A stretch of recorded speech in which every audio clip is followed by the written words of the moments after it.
Hey guys, welcome back to True Crime with Shannon, where I cover missing persons, unsolved cases, crime news, and more.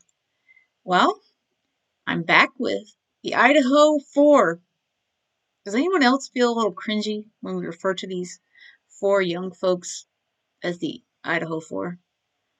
I know at least a couple of you gotta agree with me on that.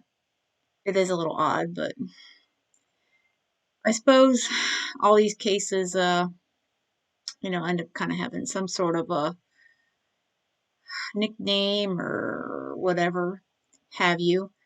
I'm gonna go over some stuff that I come across today on the web and Facebook and all that sort of stuff. But before I get into that, I always like to feature a missing persons poster on the channel, and I've got two today, so let me go through those real quick. This is a critical missing. This is Zanyia Brown. She has been missing from the 2600 block of Jasper Street Southeast since Monday, November 14th of this year. So she's been missing for a month and a half. Looks like she went missing around 11:30 a.m. I gotta zoom in on this poster. That's why I always pull these up. Another window. They are super hard to read. Let's see. The Metropolitan Police Department is seeking the public's assistance in locating 17-year-old Zanyia Brown, who was last seen in the 3700 block of Hayes Street Northeast on Monday, November 14th, 2022. The incident was reported on Tuesday, December 27th, 2022. Wow. So, there's another one that no one reported her missing. Yeah, she's older than a lot of these that happened, but she's 17 years old and they didn't report her missing till yesterday. Wow, that's never helpful. Zanyia Brown is described as a black female, medium complexion, 5'7" in height, 115 pounds, with brown and blonde hair and brown eyes. Her clothing description is unknown. Well, considering she's been missing for like a month and a half or so, I'd say they probably have no idea anymore. The case is being investigated by MPD's Youth and Family Services Division. Looks like you can call 202-727-9099. You could text the 50411. Again, this is, I believe, Washington Metro. Yeah, Washington Metro, and they seem to always have a text and a phone line. So if you have any information on Zanyia Brown, who's been missing since November, please do contact the authorities. And hopefully we can help get her back home to her family where she belongs. All right, so let me pull up the other poster. It's also out of Washington. Okay, and this one is another critical missing, Sincere Wells. Looks like he's been missing since yesterday, December 27th, missing from the 4400 block of 13th Street Northeast rather, excuse me. It says the Metropolitan Police Department is seeking the public's assistance in locating 15-year-old Sincere Wells, who was last seen in the 4400 block of 13th Street Northeast on December 27th, 2022.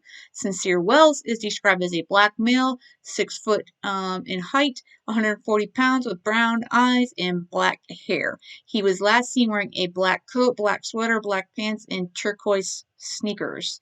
Again, you can call that number for the Washington, D.C., which is 202-727-9099, or text 50411, and you can remain anonymous. So if you have any information on Sincere Wells, please do contact the authorities. And yes, I have the New York Post up, and I don't know, I kind of have a love-hate relationship with the New York Post. Sometimes they have good stuff, and other times I question where they get anything from. So this one is an article that came out last night after I recorded yesterday's video. And let's see, it states, Their title is Cops Believe Someone Has Info on Slayings of University of Idaho Students. Of course, there's Chief Fry right there, but we're going to show another video with him on there shortly. Amid criticism for not finding a suspect in the brutal slaying of 4 University of Idaho students, more than 6 weeks after the unalivings, the Moscow Police Department said Tuesday they believe someone is withholding information. Well, I pretty much think that's true. Obviously, someone knows something, and I'm not thinking that someone may know these kids, these college kids, but someone knows something. So the question is, are they going to speak up?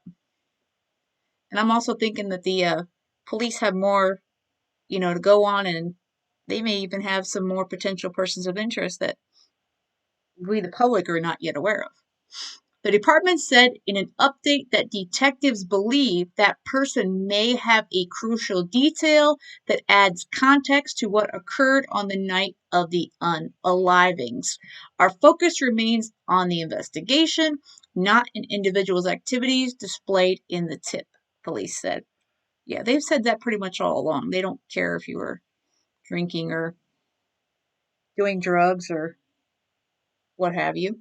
Whether you believe it's significant or not, your information might be one of the puzzle pieces that helps solve these unalivings. Cops added that digital submission tips and leads will not be made public due to our ongoing commitment to keeping information private, and details may be pertinent to the ongoing criminal investigation. Police also confirmed Tuesday that an associate history professor at the college, who was mentioned in a viral video, is not considered a suspect in the case. The professor, Rebecca Schofield, filed a lawsuit against a TikTok personality and cyber sleuth, Ashley Gulliford, for defamation after the wannabe detective accused her of involvement in the campus slayings last month. The lawsuit, filed last week, points to numerous videos posted to the platform that attempted to tie the teacher to the unalivings. And I'm going to get into that next. Police have also said they're continuing their search for the white 2011 to 2013 Hyundai Elantra that cops say was believed to be in the area of the home when the unalivings occurred. A white Hyundai Elantra spotted in Oregon was confirmed not to be connected to the unalivings. We already knew that, but they want to make sure that everyone's aware of that. Police said they still believe the occupant or occupants could have critical information that could help in the case. They're sorting through over 22,000 vehicles that match the description. Makes you wonder how many they've gone through so far. That's a lot of, we've always said from the beginning, 22,000 vehicles. That's a lot of white Elantras. And of course, when you're looking for a white Elantra, you're going to see them everywhere. It's like when you get a new car, like I know when I got my Civic, everywhere I looked, I saw Honda Civics everywhere. So it's just interesting how that works. It's like a thing in your brain or something. I don't know. Let's see. Additional updates will be provided to the public when information becomes available for release, cops said. Madison Mogan, 21, her best friend Kaylee Gonzalez, also 21, their housemate Xana Cardoodle, 20, and her boyfriend Ethan Chapman were brutally stabbed to death in their home in the early hours of November 13th. 2 other roommates who were on the ground floor apparently slept through the attack on the second and third floors, police have said. Both roommates have been ruled out as suspects by police.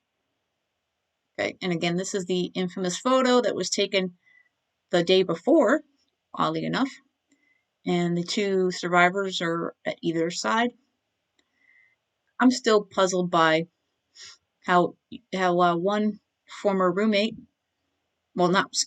former tenant, let me correct myself, stated that the house was creaky and you could hear any movement. And then another one said you couldn't hear anything from that first floor. So, I don't know. Makes you want to have another opinion. You have 1 and 2, and So what's really the truth? Can you hear anything from the basement, or you just have to be pretty much pretty out of it and drunk and unconscious and or what have you, and maybe you got you know silencers, what do we call it, maybe you got earbuds in or what have you.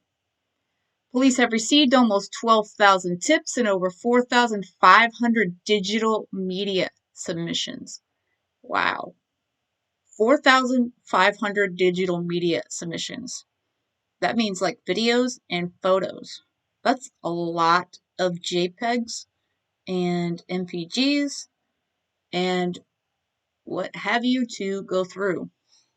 Godspeed to their tech team. No suspects have been named, and the unaliving weapon, believed to be a large knife, has not been found. Mogan's father, Ben Mogan, told the Spokesman Review last week that he remains optimistic that the continued efforts of the Moscow Police Department, FBI, and state troopers will solve the crime. From the very beginning, I've known people don't get away with these things these days, the grieving dad said of the stabbings. There's too many things that you can get caught up on, like DNA and videos everywhere, he said, even though so far such a clue does not appear to have been found. This isn't something that people get away with that goes unsolved, he told the Idaho newspaper.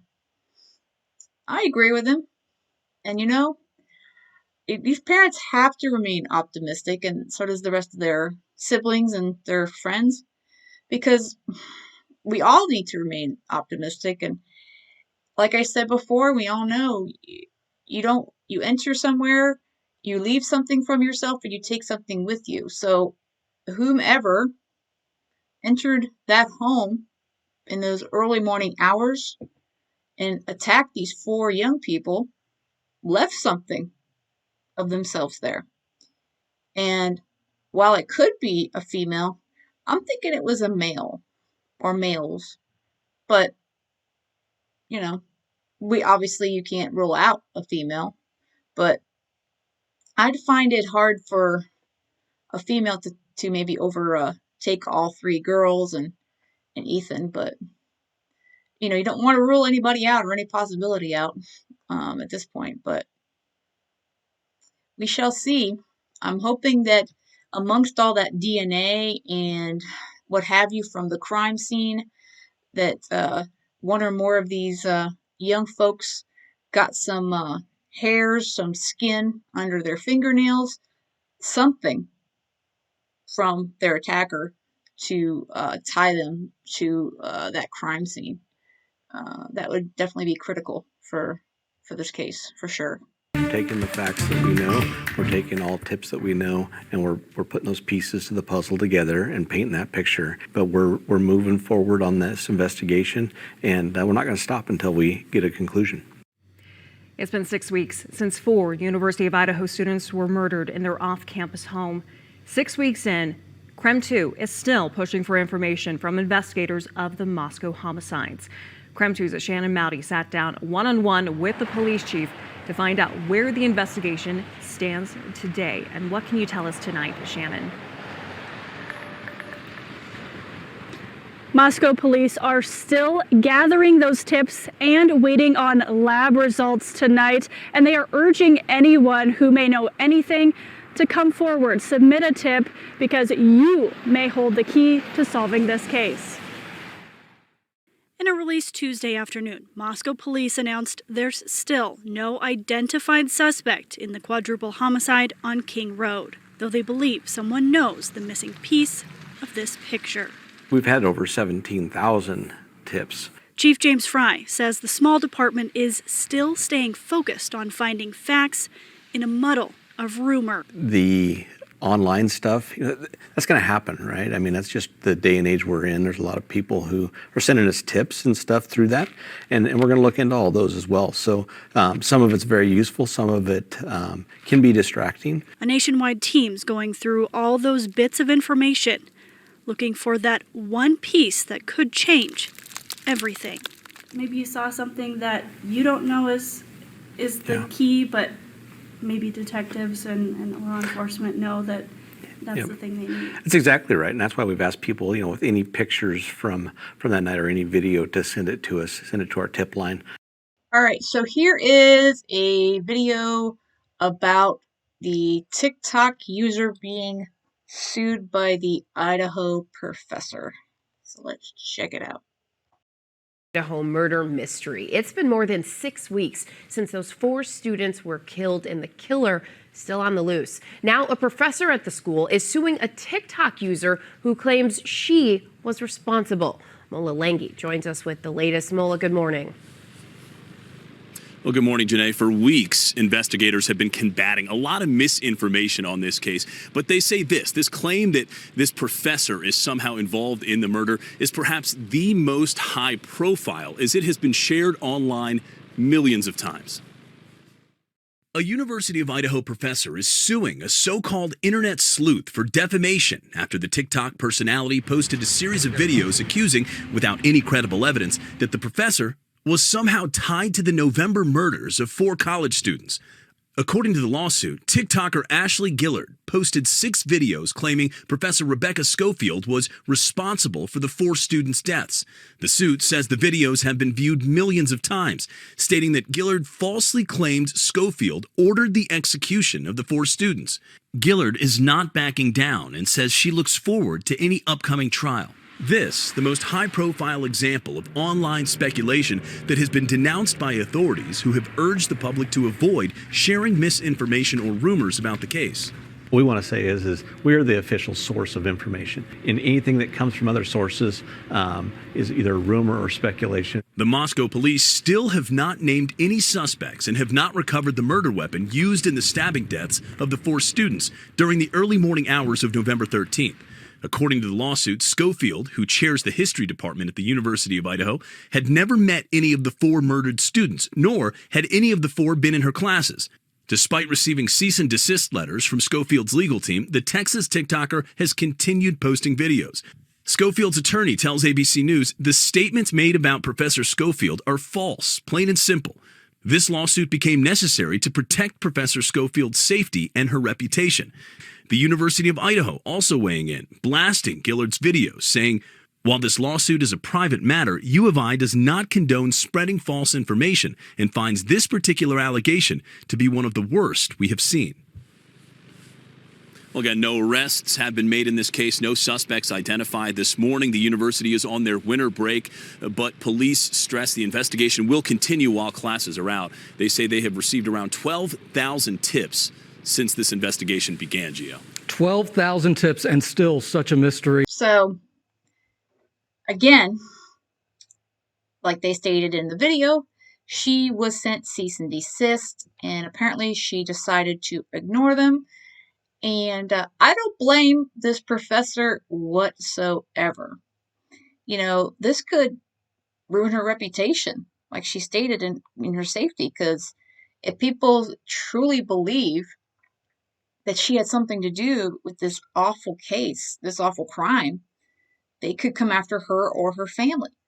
So this woman's claims are ridiculous, and the police have stated that she is not a person of interest or a suspect in this case. So I just can't believe that this TikToker did not back down. And let me pull up real quick her TikTok. Not that I want to advertise for her, but I'd like to show a couple of her quick little snippets here.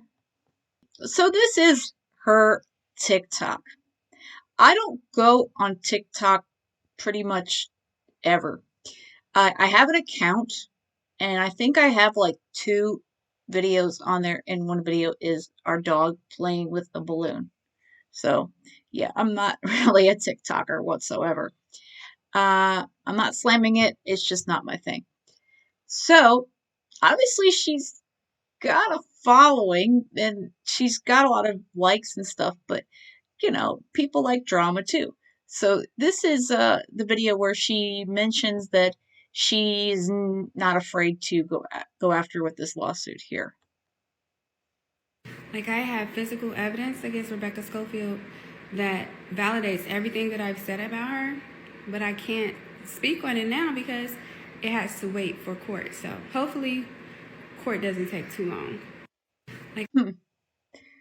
Hopefully court doesn't take too long. Well, okay, well, we'll opt for that speedy trial for you, hon. And it looks like some of the comments are pretty humorous. I hope they have cameras in the courtroom for this one. And yeah, why would I have to wait for court? It would be presented as part of discovery anyway. So it's definitely intriguing. And she's got guts. I'd say that for sure. But I don't believe it for a hot second. And again, she's into. It looks like she's into tarot, and I don't know if she's a psychic of her own, whatever. And just not my thing or my alley. But um, she calls herself Ashley Solves Mysteries, as you can see. So if you would like to check out her TikTok, there it is right there. But I refuse to follow her to give her any more follows. But if you want to check her out, she doesn't impress me whatsoever. And yeah, I wish the professor all the luck in winning her case against Ashley the TikToker. So this is one I came across. It's called The Express. I believe it may be another based out of the UK and brought to the United States because you got the UK here. So I think it's a United States website, news site. But this one here states Idaho on a livings update. Killer may have been waiting in the house for victims to get home. Now, what's interesting here is they speak with an FBI, a former FBI rather, excuse me, behavioral profiler, and he's weighing in on his theory. And I figured I'd play a bit of that. And this was on Fox News, so let's check that out. I think the evidence thus far would indicate that whoever went into the residence and killed the 4 people, stabbed them with the same knife, knew the place, knew how to go up to the 3rd floor first. Apparently, it appears to be that one of the girls on the 3rd floor was a target and would have known the person. Then he went downstairs and had waken up the 2 people on the 2nd floor, stabbed them to death. The 2 people on the 1st floor, which is away from the other floors, right, were not touched and didn't hear anything. So right now, it's 4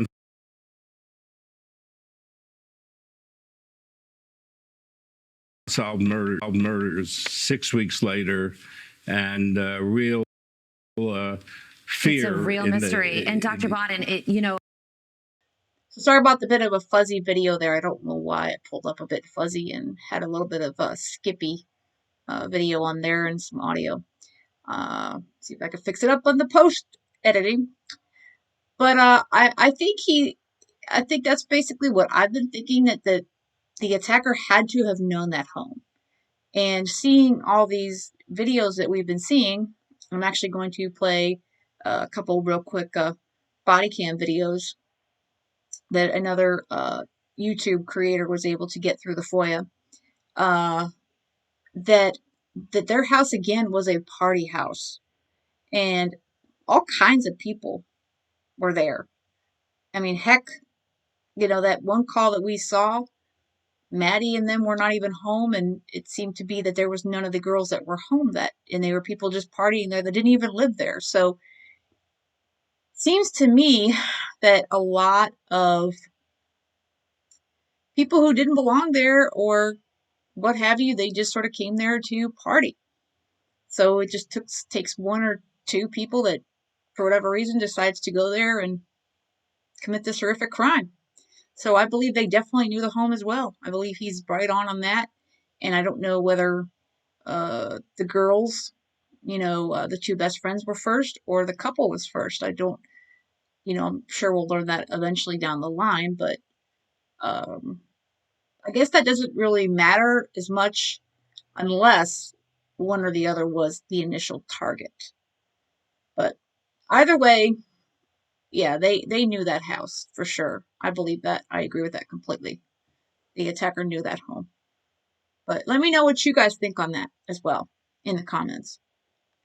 So this is from Truth and Transparency, and I'm going to include her link, and I want to thank her for putting this out there. And please go check out her channel.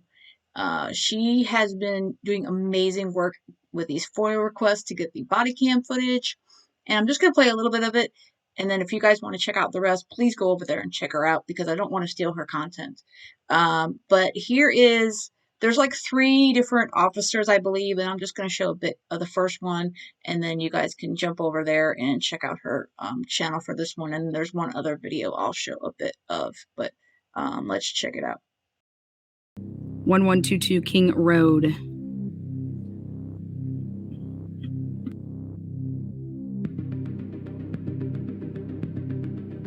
So yeah, this was after the first initial complaint when Maddie was not home. So this was the noise complaint number 2.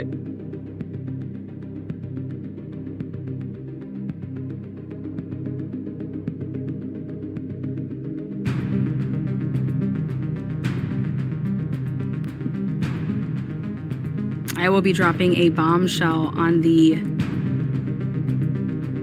house/person that called this in. I can hear music. I can't tell where it's coming from.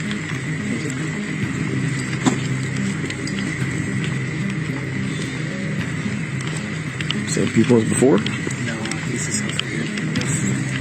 They're in the back.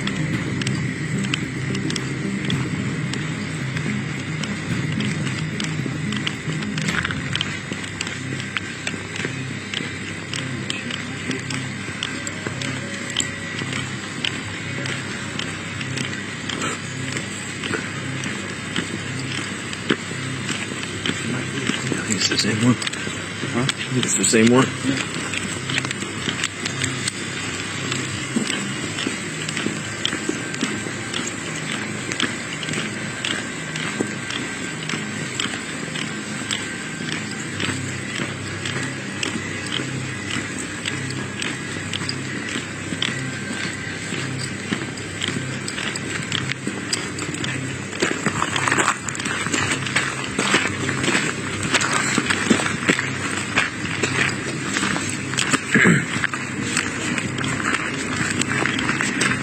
$40.78. It's going to be this 1222, or correction, 1122 Queen Road up here.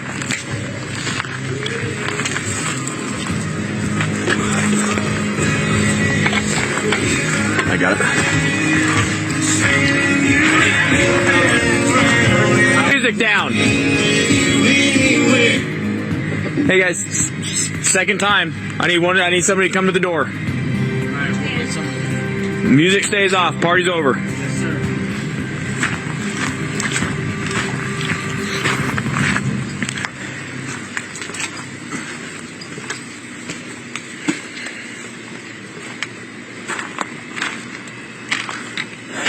Same place we were earlier.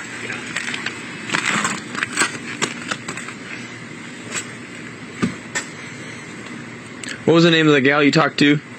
Megan. Megan? Never information. Never cell phone number too. Why don't you call her? Okay. Tell her she's here to come outside.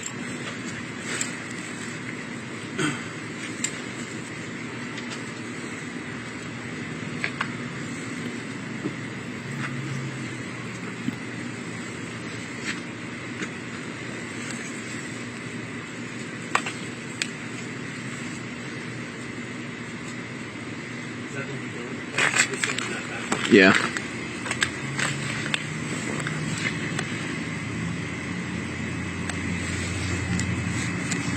Thank you so much, Nancy. Huh? I don't have her phone number. Didn't you call her? No, I don't have it. Oh, that's right. You talked to her on somebody else's phone, huh? Someone else's phone. I failed to ask for that quite bad.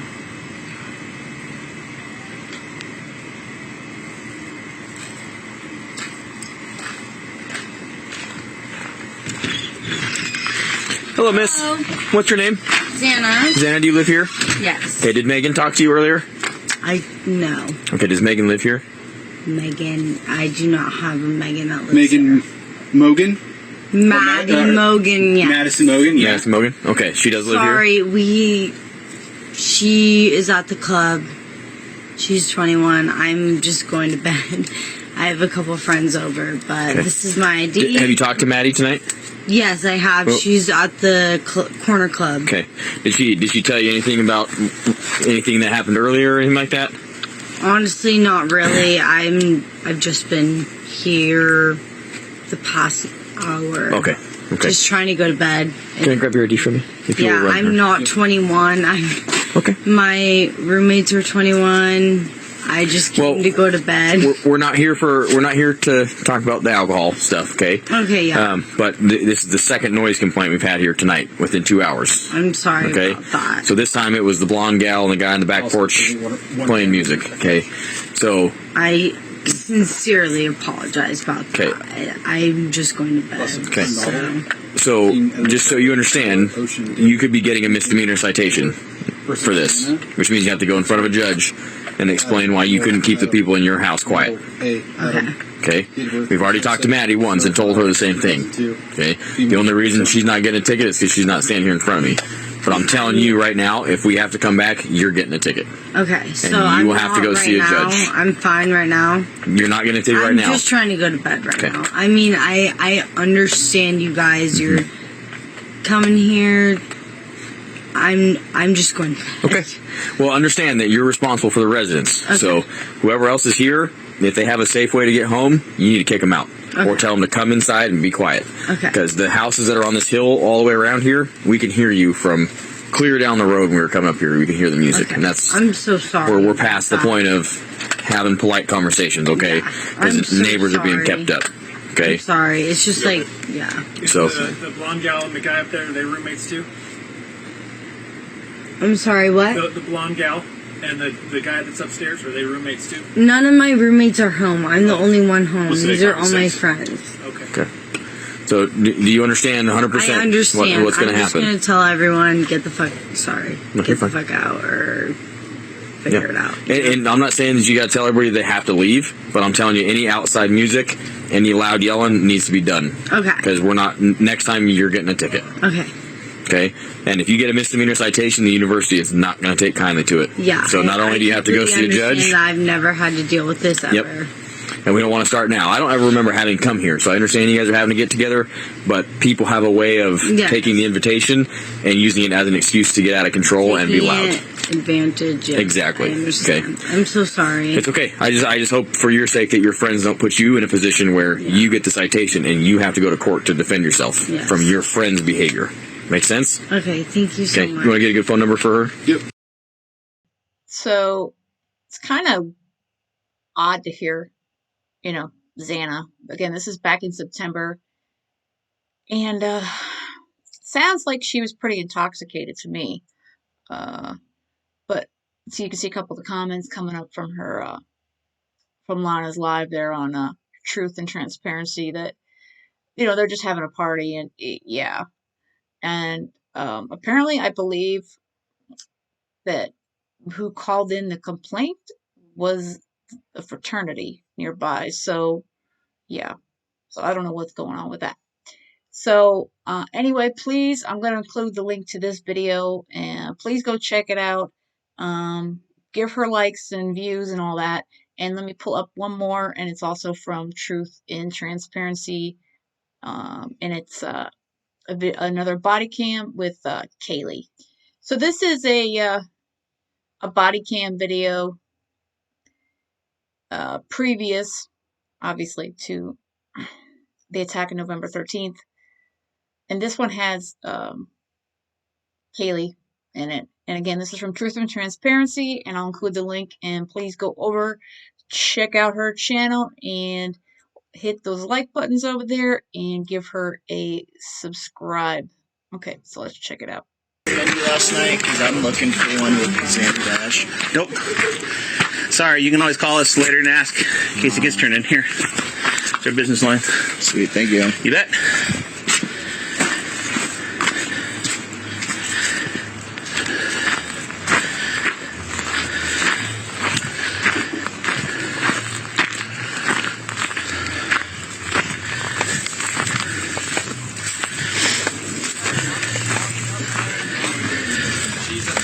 No one's coming to the door. You want to send her up back here? You knock at the front door and I'll stand. All right, be right back. Yep, thanks, bro.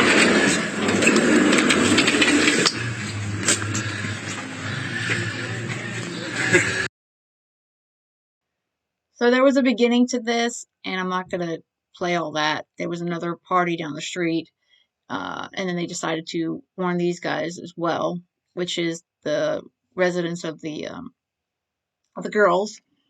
And this is where Kaylee comes out, and they went to the back because no one was coming to the door.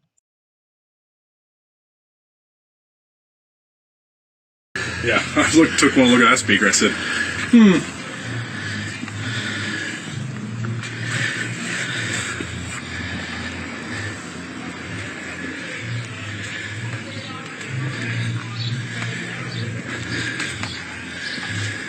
You get a lot of guys trying to argue private property access. the way I've always done it, and correct me if I'm wrong, it was the way I did it there. Find one responsible, have everyone else hold them accountable. If I got to come back here, they're getting the ticket.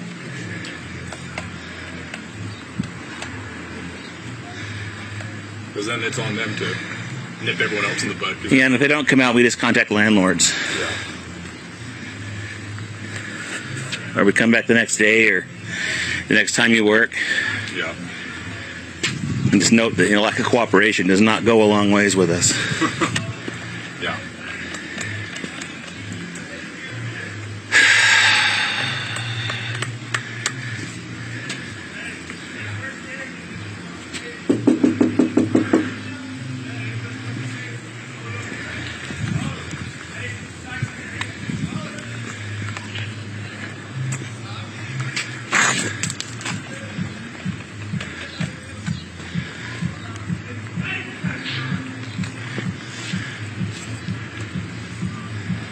Huh. Stairs to the back deck. Interesting. How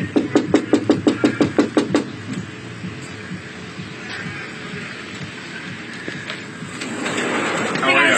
Good, how are you? Good. Is this your place? Yeah. Perfect. You know, over here. And I assume noise. Noise, yeah. Yeah. Big speaker right there. Yeah. Nothing against having a party. Once neighbors start calling in, they have an issue. Fair. You go to school? Yeah. Okay. What year? Senior. Senior. Okay. So I'll tell you the same thing I told them. You probably know the drill, right? Actually, no. Oh, okay. So usually, at least for me, I'll give you a verbal warning. Okay. Once I have neighbors calling in, your music's too loud, you're disturbing the peace. Yeah. Nothing against having parties, nothing against having people over who are overage to drink. Mhm. But again, once we start disturbing the neighbors, then we've got an issue. Yeah. Always ticket is up to 300. Yeah, somewhere around 300, 400 bucks. It's a pretty expensive ticket. I don't want to give that to you. That being said, this is your place, so I'm going to hold you responsible. Make it more If it's your expensive place, later you're it also gets. responsible for everybody here. Yeah. So I'm gonna grab- We already warned them too, so. And if I do have to come back here, $300 some ticket's going to be away. Okay. And it only gets more expensive. So there. Yeah, that's fair. Absolutely.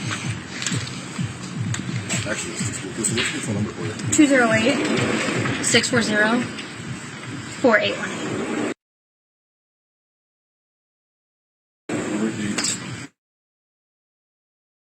Yeah. Okay. I'd much rather you spend that $300 on beer or something fun than Yeah, a noise yeah. sticker, right? Yeah, thank you. I appreciate it. Yeah. That being said, warnings, don't do it again. Yep. I'd hate to come back in a few hours and then have to issue that. So, Yeah. any questions for me? No. All right. Have a great rest of your day. Take care. Right, and just like the other one, Truth and Transparency's got 2 more body cam from the same call. Actually, maybe this one's only one more. Rather, there's 2 officers on this one. So this one here, obviously, is from the second officer further back. And if you go check out her video, it's got the other one that's talking to Kaylee closer up. So again, head over there. But the guy who was with her there, of course, people are wondering who that was. But anyway, it's definitely interesting to see Xana and Kaylee at home, and when things were seemingly normal, and these further show how much these were this is a party house, and they're college kids, and they were just having a good time. So, I mean, did that contribute in any way to the future events that conspired? I don't know. But I'm sure law enforcement has been looking into that as well. But you know, it's sad to look back and see these guys and you know see that they were just having a good time. They're college kids, 21, years old, and they had their whole life ahead of them. And yeah, gone in a blink of an eye. So yeah, definitely this was some interesting stuff to look at. It's always interesting to see the surveillance and body cam footage, and kind of gives a new look at these guys, and you kind of get to know the victims, sadly, through their Instagrams and Facebooks and all these videos, and you get to see the kind of people they were. They both the girls, regardless of if they were drinking or not, they definitely seemed very polite, and they were willing to do what the officers asked them to do, and you know, it's really a sad situation. But there we go. There's the college kids. So it again, we're just it seems to be a constant waiting game, and I think as the days go on, we're going to get more and more information, and again, I thank all the social media creators that are submitting for the FOIA request to get the body cams and any of the other surveillance videos that are available to the public. That said, like they said, let's just be careful, what we go through, and hopefully most of the creators will keep their integrity intact when they do release that.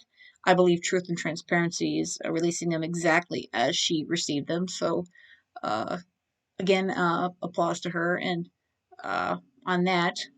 And again, I think as far as this case goes, I don't think I mentioned it yesterday. I still question the frat connection. I'm still kind of on that one. And I don't know. I mean, it seems to me that the attacker was either in the house or came into the house, and we're seeing how dark it is out there at night with some of these body cam footage from the cops when they respond after the sun goes down. So it's easy for someone to hide out there for sure. And with all the in and outs, man, everybody seemed to know that place. Who knows who had access? And we don't know which doors had locks, which doors folks knew the codes to. I believe Xana's father supposedly changed the lock. I mean, what previously in the home? Was that just in her room, or did he change the front door?